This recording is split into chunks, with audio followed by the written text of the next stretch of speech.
Everyone. Welcome to the CG Earth Data webinar. Today is our great pleasure to have our speaker, Qijun Hong from Arizona State University speaking with us. So Qijun got his bachelor's degree at Fudan University in Shanghai before he moved to Caltech for his PhD. After that, Qijun went to Brown, worked as a postdoc and research associate for 6 years, and then joined Amazon for 1 year as a machine learning scientist. And then he moved back to academia, starting his current position as assistant professor at Arizona State University. So Qijun actually he was not in the earth science category, I bet, but until he moved to Arizona State University, that he began to interact with some earth scientists, and then he paid some attention to some of the materials, so that's natural minerals, and then is trying to build a machine learning model. In this example, he's talking about the graph neural network as well as a benchmark XGBoost to predict the melting temperature of the different minerals in the Earth history, and trying to show us from that aspect how the melting temperature of Earth minerals evolved with Earth geological process. So with that, I will give the rest time to Qijun. And normally our webinar goes for about 40-45 minutes, but since it's a webinar, it's flexible. And after that, we'll have about 10-15 minutes of interaction with our participants. So with that, welcome. Thanks for the introduction, Joe. Yeah, as Joe said, I mostly work on chemistry, material science, but many of my collaborators are in the field of geology. I'm at a conference right now. I'm halfing my way in the dinner. I had the salad, had the soup. I didn't have the main course yet, and I already have a few drinks. So, but I'll try to finish my talk. Do the best as I can. I'm Qijun Hong from ASU. Today I'm going to talk about the framework we built to predict materials properties based on both deep learning and DFT. Here's a list of materials we cover.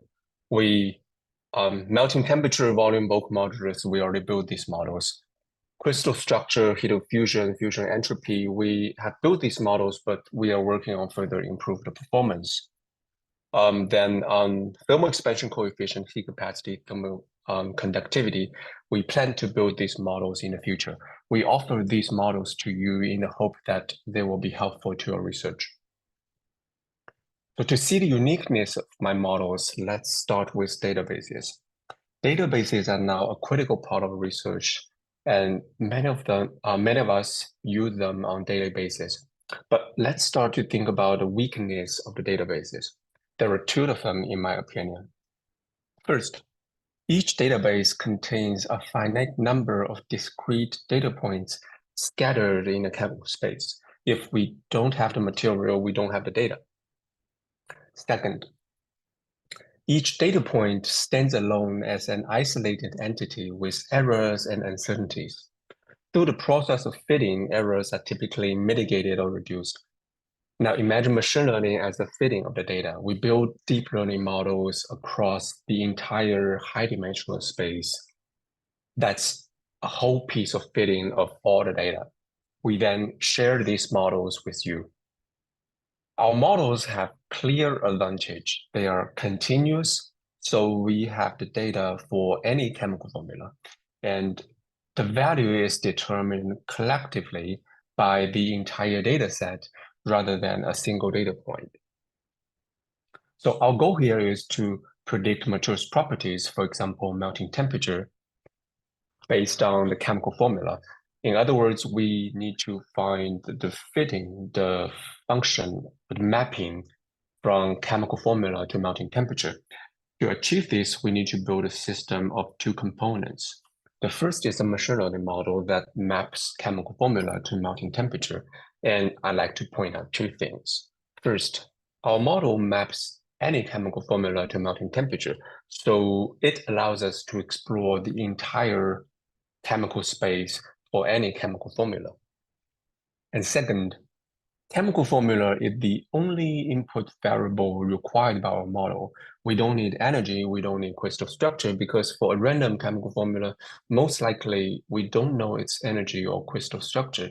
So the fact that our model doesn't require any additional input allows us to explore the entire high-dimensional chemical space for any chemical formula. But of course, the fewer the input variable, the more difficult to build such models. That makes our model unique here. Then the second component we need is a DFT method. Machine learning model is just a model. It may fail in those regions poorly sampled, but DFT helps generating data, helps improving the model. So fortunately, this is exactly what we have been working on over the past few years. We built a slushy method. It is fully automated. It is fast, accurate, and robust. We believe it's the best method available for DFT melting temperature calculations. The machine learning model and DFT are highly complementary to each other. Machine learning is super fast at the speed of milliseconds per material, while DFT is highly accurate, even though it's much slower. A DFT melting temperature calculation takes at least a few days, even a few weeks per material. So in this talk, I'll try to touch both of these two methods. So first, let's start with the deep learning models. Our models are deployed online and publicly available. There are now two ways to access our model. The first is by visiting our group's webpage, type in the chemical formula, click compute. You will get melting temperature in a few seconds. Here, I use lanthanum zirconate as an example. Type in the chemical formula, click compute, and we will get melting temperature. We'll get this page in a few seconds. It tells us, okay, this is the mean of the predicted melting temperature, and this is the uncertainty, the standard error. Compared to experiment, this is the paper we collaborate with our experimental collaborators 8 years ago. This is the experiment value in degrees Celsius. I converted to Kelvin. Compare with our prediction. Our prediction is only 10 Kelvin higher than experiment, but usually the error will be larger. In addition to melting temperature, this model also gives us the top 3 nearest neighbors in our database. So in addition to a melting temperature predictor, this model also serves as a handbook of or a dictionary of melting temperature. If you have a material of interest, come visit us. If this material is already included in the database, then you will have the actual melting temperature, most likely from experiment, but we also add only a few key data points from DFT. We are happy to report we have performed more than 7,000 calculations for our users. The other way to access our model is by using our API for batch calculation. Our model runs at 30 milliseconds per material. That's about half a minute per 1,000 material. We allow up to 10,000 calculations per request, but our users can always submit multiple requests if they want more. Our model allows our users to calculate melting temperature for a large data set. Our users can also design material, discover new materials to maximize the melting temperature. For modelers, now they have access to 1 extra feature, melting temperature. And in principle, the more features, the better the performance of the models. We are happy to report we have performed more than 300,000 calculations for our users. But let's talk about our users. Zihui Liu at Penn State and his group has been a heavy user of one of the heavy users of our models. Here, this figure shows one of his students, Adam, performed more than 1,000 calculations of high entropy alloys, and then store these melting temperature data on their local server. The materials project is interested in our model and data. We told them we would like to keep the data and model private, but we are very generous at letting you use our model and as a black box. In fact, you can call our model more than 100,000 times, store the melting temperature on your local server, and then present it to the user of the materials project. And the best part, even for a huge data set as large as the materials project, it takes only a little more than 1 hour to complete all the calculation. So Christine sent her postdoc to work with us. The postdoc learned how to use the API and performed all the calculation. This was complete in less than a day. Another reason it is melting temperature is a critical part here is about material synthesis. There's an empirical rule that states the synthesis temperature has to be at least 2/3 of the melting temperature of the precursors. So melting temperature will be a key feature for the model for material synthesis. Let's talk about the architecture of the model. The model is based on graph neural networks and ResNet. Here, each circle represents an element here. Let's say we have 4 elements in the compound, that's A, B, C, and D here. First, each element is encoding 2 features, such as atomic radius, electronegatividity, its position in the periodic table, and that information is fed to the next layer. This gives me the unary contribution to the melting temperature. Then, in addition, each element also talks to the other element in the compound, interact with them, collect information from them. And that interaction is also fed to the next layer. This allows me to impose the physics on this graph. If I pull the graph once, I get a binary contribution with melting temperature. If I pull it twice, I get a ternary contribution to melting temperature. And then all these contributions go through the ResNet. Finally, it's the regression of the melting temperature. We have about 10,000 data points in the training set, about 1,000 for the testing. The root mean square error of the model is about 100 Kelvin, and R-squared score 0.98, and that's for a holdout testing set not available in the training process. And for reference, and I'll talk about later, DFT error is about 100 Kelvin. Compared to standard tree-based model, our deep learning model clearly outperforms XGBoost because we have, and that's consistent with our general understanding when we have very limited input variable, only the chemical formula. And when the data size is okay, it's good size, then deep learning always tends to outperform XGBoost. We also build ensemble models so we can estimate the uncertainty of our prediction. So let's talk about applications. This is about this material design discovery. So in the field of material science, we ask these questions. What material has the highest melting temperature? Or more specifically, which oxide has the highest melting temperature? For the binary system, there are only 3 variables: element 1, element 2, composition x1, because the other composition has to be 1 minus x1. So for the ternary candidate, there are only 5 variables: element 1, 2, 3, composition 1 and 2. Now the question becomes, how can we change these 5 variables to maximize the melting temperature based on the model? The results are overwhelmingly dominated by carbides. For example, each point here is a top candidate. We pick the dot, then get the 2 elements on the axis. For example, this point is tantalum, hafnium, then add carbon to it. That's tantalum, hafnium carbide. Again, the results are overwhelmingly dominated by carbides, with only one exception here, that's hafnium carbonitride. This is exactly the compound we discovered 8 years ago based on DFT calculations.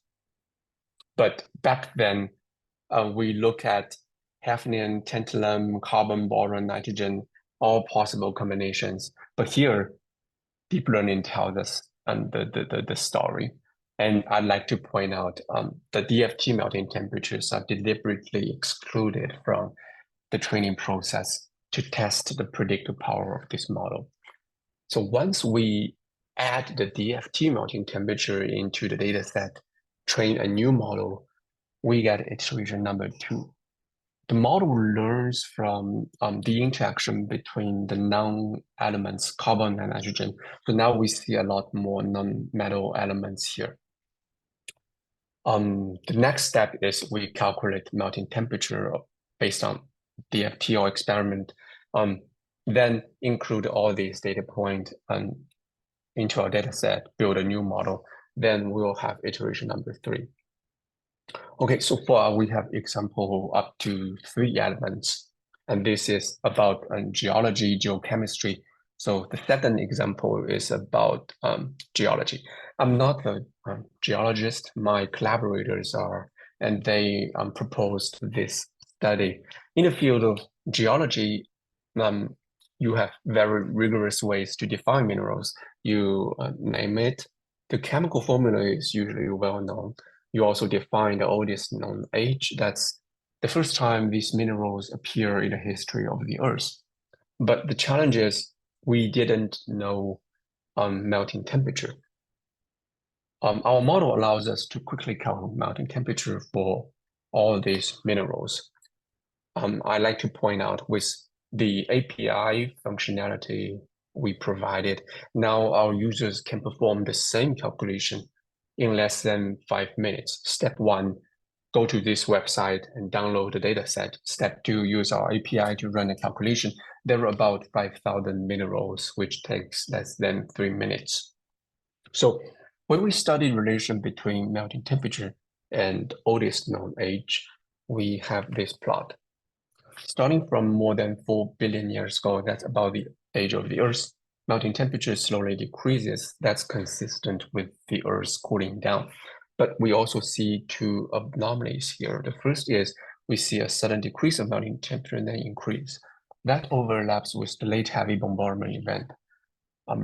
Scientists believe during this period, the Earth was heavily hit by foreign objects, such as asteroids. This is still a hypothetical event. The only evidence comes from the lunar samples from the Apollo program. The second anomaly is here. Right after the Uranian glaciation event, we see a sudden decrease of melting temperature. And this is the first time the Earth was completely covered by ice, the so-called snowball event. So after that, we see a large amount of hydrogen minerals that's lower melting temperature. We are thrilled to announce the launch of MAP, our framework for materials properties prediction. We now have 3 models with good performance, melting temperature, bulk modulus volume. To access the model, simply click on the link, which will direct you to the model page. Our users can also use our API, which to run on multiple calculations or multiple properties at a time. So a quick summary here. We build databases, we build models, ensemble models. We are most interested in 2 scenarios. The first is these maxima, that's the extreme material with extreme performance, that's for material design discovery. The other is this material with large uncertainty, statistical error. That tells us we need more data points in the vicinity in the chemical space. We then run active learning using our DFT method to calculate their DFT melting temperature, then include these data points in our dataset, build a new model, a better model. This loop keeps going so we can get better model with better performance. That brings us to the topic of the second part of this talk, our DFT method. So this is about using DFT to calculate melting temperature of materials. Melting temperature is really a high-level quantity of it's a combination. It requires sampling of a large amount of configurational space. It's just not 0 Kelvin static calculation. It's high temperature melting. So this page, I give you a quick summary of the methods available for melting temperature calculation. We have the fast heating method. We start with a solid, heat it up until it melts. This is a quick method, but it suffers from hysteresis. We then have the free energy method. We locate the intersection of the free energy of the solid and liquid.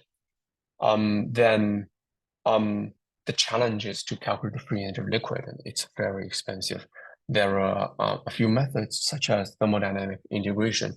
We first start with a reference potential and then integrate it to DFT.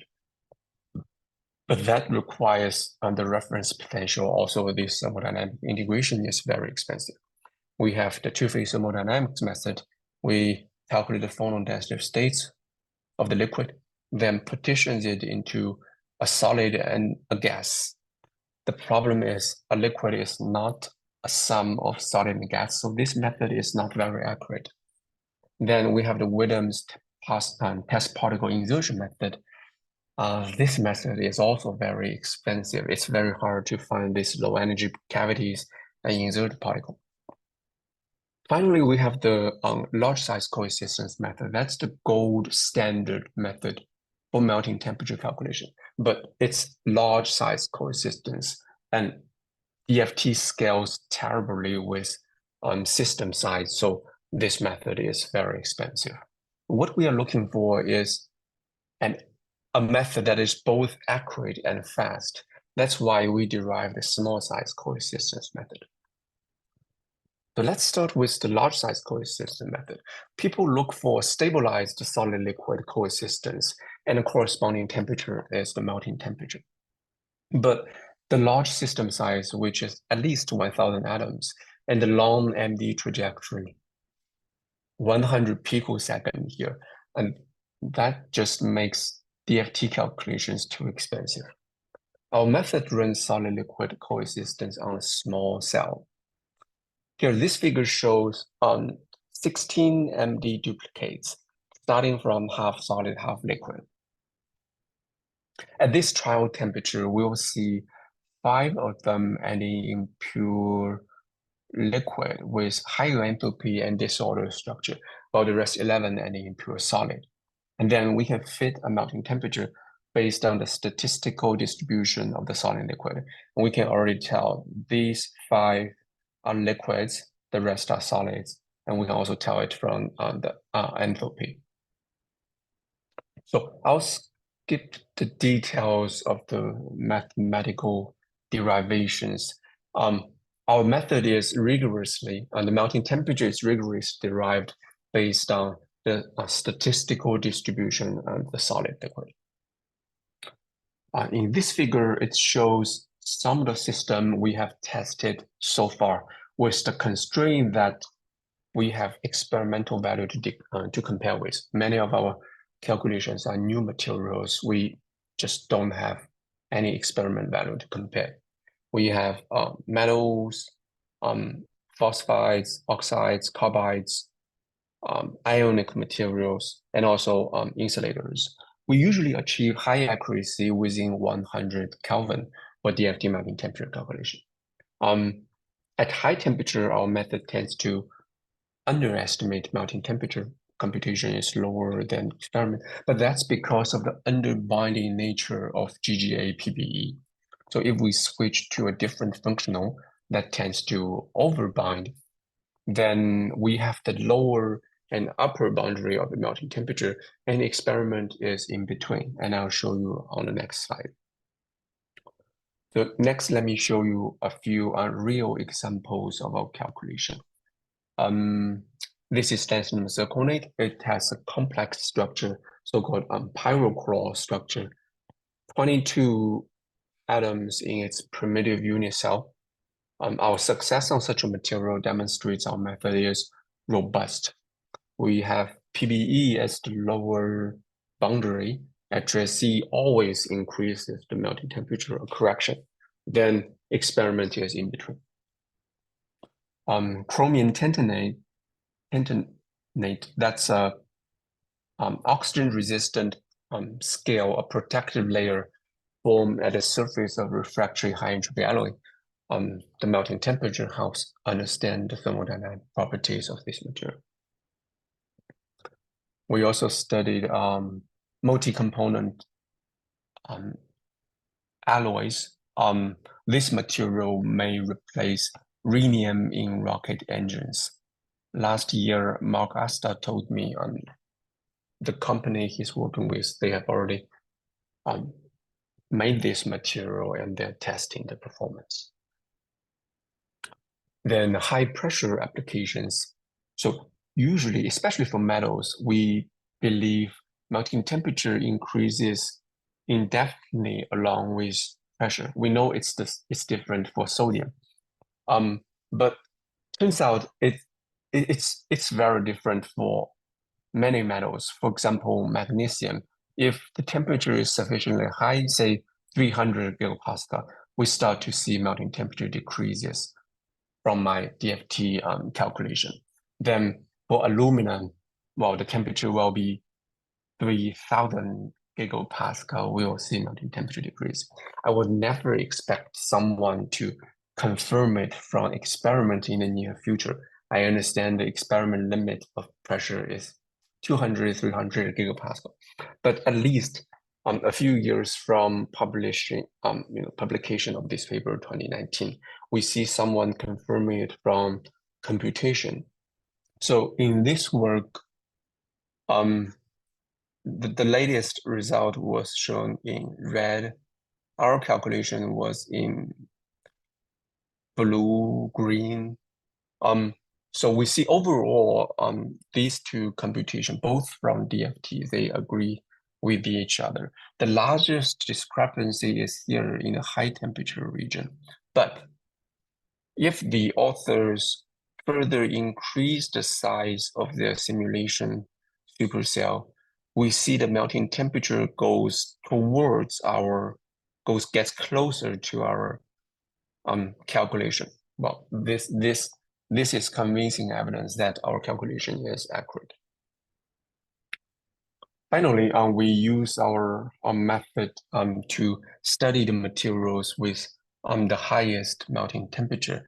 We study the hafnium carbon nitride, and we found that may further increase the melting temperature by up to 200 Kelvin. We can fit a quadratic function in the ternary space, then locate the composition that corresponds to the highest melting temperature. And we are happy to see lots of media coverage on this work, including from the Washington Post. And especially a few years later after our prediction, some experimental group, independently confirm it from experiment. So here the authors compared the melting temperature of hafnium carbide and hafnium carbon nitride, and they found the melting temperature of carbon nitride is indeed higher. We put what we have into an automated code we call Slushy. Slushy is available for download. It is fully automated. So just let it run for a few days. It will give us back a good melting temperature. We are happy to see a lot of visitors and downloads over the past few years, and happy to see it helps others make progress in their own research. So that's it. I think I finished a bit early. This is our group. We envision a future where no one needs to be there to calculate or measure materials properties. We now have our first version of MAP. We have 3 models with good performance, but we understand there's a long journey ahead. But AI is here and our goal is clear. We just type in the chemical formula, big compute, and materials properties prediction should be only a few seconds away. With this, I'll thank my collaborators, my group, and my funding agencies, and I think we have a lot of time for questions. Yeah, thank you very much, Qijun. Now it's time for questions for our participants. So feel free to open your mic to ask a question, or you could leave a question in the chat, and I could read the question on your behalf. So go ahead with the questions.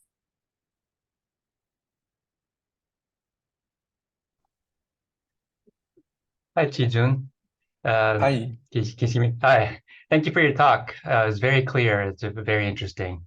So I have a question about the graph neural network and the machine learning approach. So I was wondering if you could just give me a little bit of intuition on the utility of the graph neural network. So you can tell me if I'm wrong, but the way you described it, it seems as if you could have some level of control on the connectivity between the elements by, I think you used the word pulling the graph. So like as opposed to a fully connected neural network, which you connect everything and you really don't have control, and you let the gradient descent find the weights and biases from the data.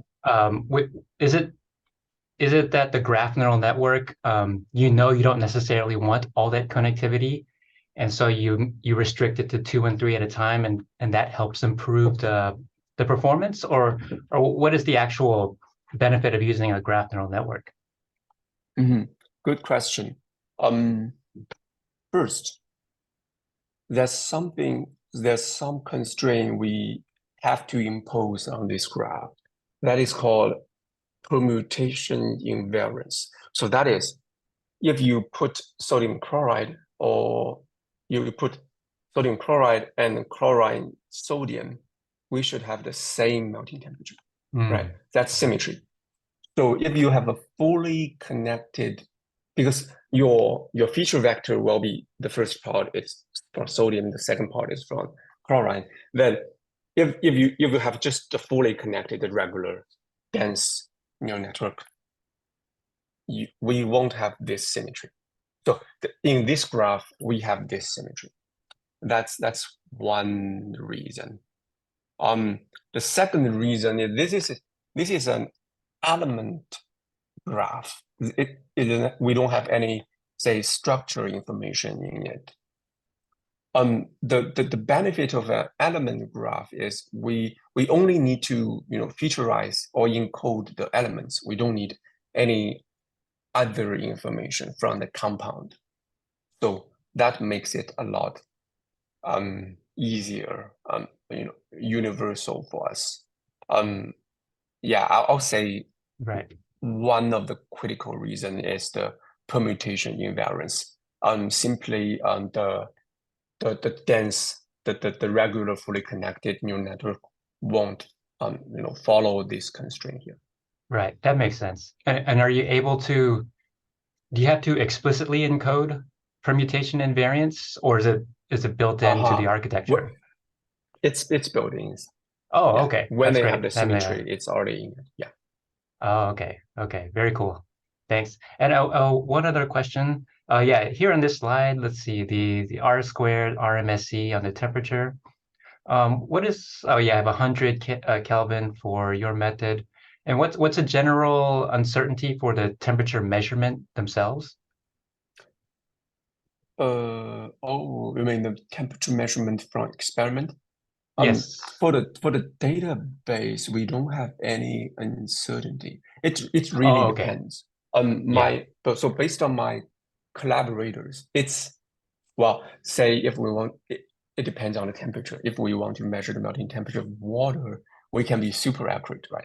But if imagine it's 2000, 3000, 4000 Kelvin, they usually use laser to heat up the sample, then they have temperature gradient. And then they determine the temperature based on black body radiation, but nothing is perfectly black body, so they need to calibrate. So that error can be 200, 300. Yeah, that's a large error under these extreme conditions. Then for DFT, for your reference, DFT error is about 100 Kelvin. That's why for the DFT part, I use 100 Kelvin as a benchmark. Right. Interesting. So are you able to use those differences in the uncertainties within your bootstrapping or within your ensemble? I can. Oh, you mean the uncertainty from the data? I cannot, because for the data, I don't know their uncertainty. From the website, I get the data. I don't have any. I just get the value, that's melting temperature. I don't have any information about the uncertainty. That's a good point. Yeah, if I have the uncertainty, then I can have a lot more information about which data to trust, right? But unfortunately here, no. But our model, yes, we can give uncertainty. Yeah, that's a good question. But even say you get the data, you have the uncertainty. Do you trust the uncertainty? That's always we always have data. The uncertainty of the uncertainty. Yeah. Exactly. Yeah. Okay, that's cool. I like the whole approach anyways with the active learning, and you can almost envision that just being hooked up so you can do it completely online. You can go away for the weekend and have everything run automatically. That's very cool. All right. Thank you. Thank you.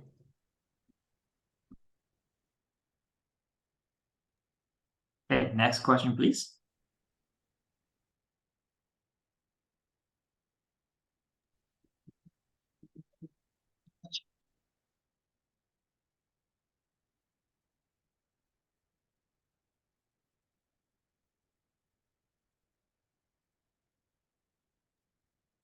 Okay, I have some quick questions.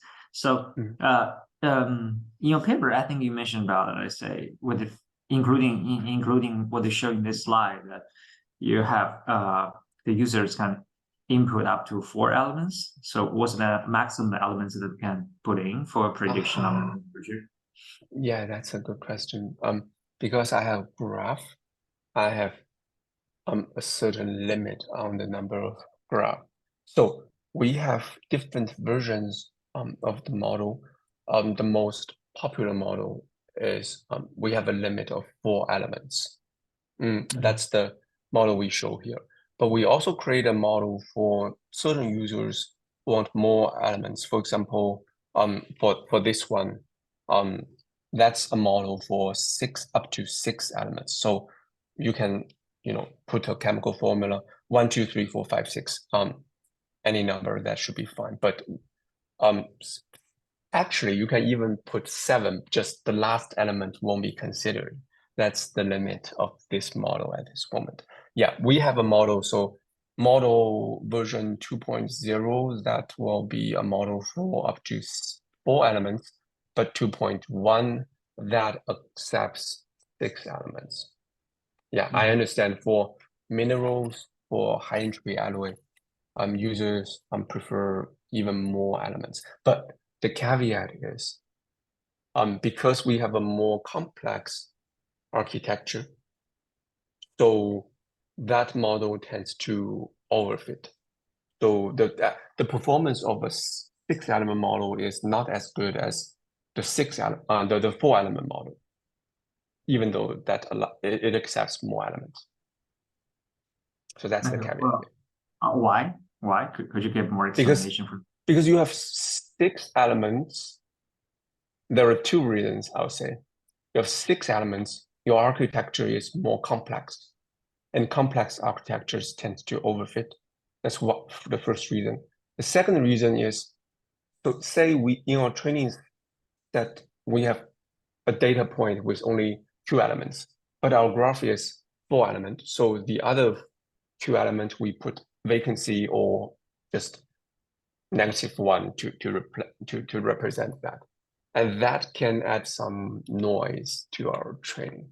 I think so. That's the second reason. But then say if you have a 6-element model, then a lot of the data points, they don't have 6 elements. And then that can be the trouble here. And that's my understanding. Okay. But may I further follow the question that if you put a vacancy, then what's the role the vacancy is playing here? Because actually in the natural minerals, the vacancy is prevalent. There are different types of vacancies. We don't understand as the concept here of vacancy is not the same as the real vacancy in crystal structure, right? The vacancy here is just we have only 2 elements, but our graph is 4 elements, then we need to put a value there for the other 2 elements. That's why, it's just no value there, right? So maybe I can say it's vacancy, maybe it's it's a special element. Okay. Yeah. Okay. That's the meaning here. Okay. Yeah. By the way, that I was going to ask the melting pressure, melting temperature, and high pressure. But you talk about that in your like a second or third last slide, predicting one kind of compound So in your perspective, that for the earth minerals, actually, for earth scientists, we are more interested about the melting temperature and the higher pressures than the lower one. So could you give some more comments on that, in terms of the melting temperature, higher pressure, particularly for the, like, a multi-component system? Let me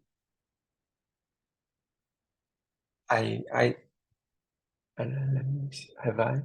I haven't calculated any melting temperature for, say, silicates under high pressure, but I collaborate with my colleague at ASU. We calculate the high pressure melting temperature of iron. That paper is unpublished yet, so I cannot show it here. We calculate high melting temperature of iron all the way up to the solid liquid iron boundary, the inner core boundary condition, 330 gigapascal. So that's totally doable.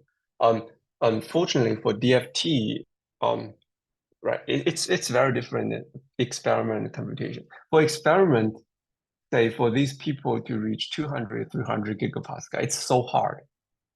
They need a diamond level cell. It's so expensive to do that. But for us, DFT, yes, it's indeed a little more expensive, but not a huge difference here. It's very easy for me to run these calculations at extremely high temperature conditions. So yes, we have the entire melting temperature as a function of pressure for iron. That's fine. And our calculation is a little different from the previous calculation. That's why we are trying to make a story here. So that's iron. But then I'm going back to, you said multi-element. I presume it's silicate and these minerals, maybe at the lower boundary of the mantle. I mean, this multi-component system even exists in what you calculated for the inner core, outer core boundary, because the core has about 10 weighted percent lighter elements, including sulfur, carbon, oxygen, silicon, for example. So got it. Even for inner core, outer core, they are not pure iron. Yeah, if it's say nickel alloy, it's super easy. As soon as you add non-metal elements such as sulfur, as you said, it can be a little more expensive because for DFT, I believe the energy cutoff for sulfur, it will be higher, then that makes calculation more expensive, but definitely not that expensive compared to experiment. Then my comment so for the DFT method on silicates, that can be particularly expensive because my experience with silicates, the materials. So in my DFT molecular dynamics simulation, the material is sticky. The atoms don't want to move that much. So the reaction is really slow. That tells me I need to run a really long MD trajectory that can tell me whether it's a solid or liquid. So my experiment, my calculation on the silicates are always hard. Another reason is, these silicates and phosphates, they all want to move together as a group. SiO3 negative, O4, then PO4. So these groups, they want to move together. Then that makes the motion really slow.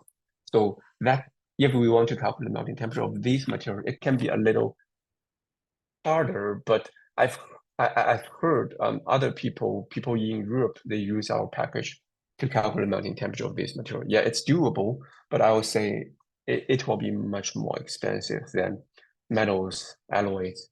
Yes, but I think for phosphates, iron,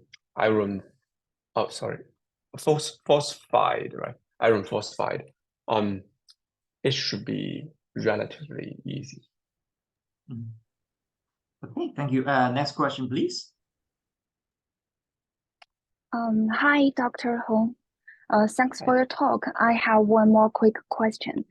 As you mentioned here and also in your paper, the input element will be encoded into like 14 features. So I'm curious, like a detailed 14 features, like they will be put into the neural network, or like the encoder process will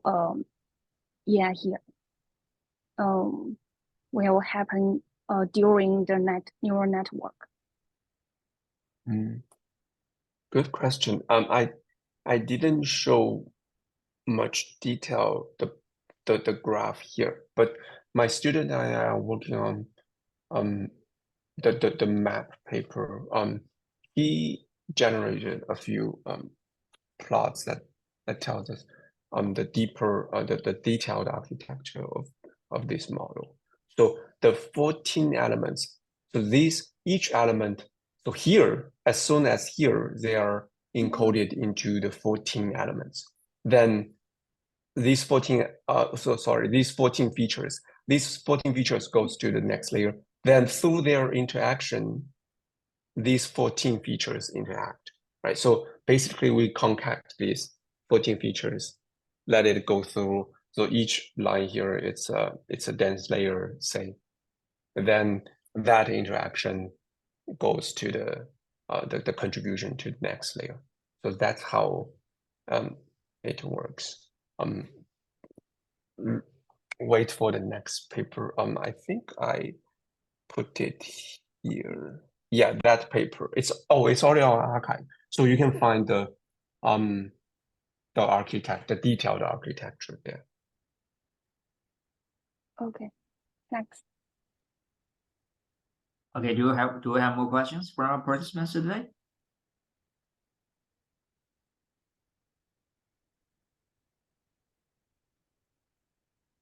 Okay, there's one more in the chat. Dr. Hong, seeing that you mentioned the ChatGPT at the end, is it currently possible to combine the AI generation, AI generated content, I think that's what we mean, such as GPT with theoretical calculation materials? If so, what needs to be considered? That's a great question. So we have active learning of DFT, but that's really slow. As I said, DFT calculation takes at least a few days. Often it takes a few weeks. I'm always worried that our data set is not enough. For example, I can tell you a counter example. If you go to the melting temperature model, you type silicon carbide, that temperature is way off. So the active learning here can be it's not necessarily DFT, right? So say if I interact with ChatGPT, use ChatGPT as the oracle, assuming the data it generates me, it gives to me from the internet is reliable, then I can generate all the possibilities, ask ChatGPT for the melting temperature. Then I integrate it with the current database. So that's one possible way to solve it. Then, but then we have data's coming from different sources. So we need to really integrate them together. That's my what we want to talk about here. So when we have the bootstrap aggregation, the bag here, when we build the ensemble model, each data point in the data set, each one will have a possibility to be in the testing set. So that is using other data to predict it. Then we can detect outliers. There are two types of outliers. One is this data is just wrong. Then we should remove this outlier. The other is this is a critical data. We cannot use other data in the data set to predict this data. Then I need more in the vicinity of this. We need more like this data. So that allows us to actually integrate data coming from different sources. But that integration, I think probably we require some human decision to say, okay, this is a good data, this is the wrong data.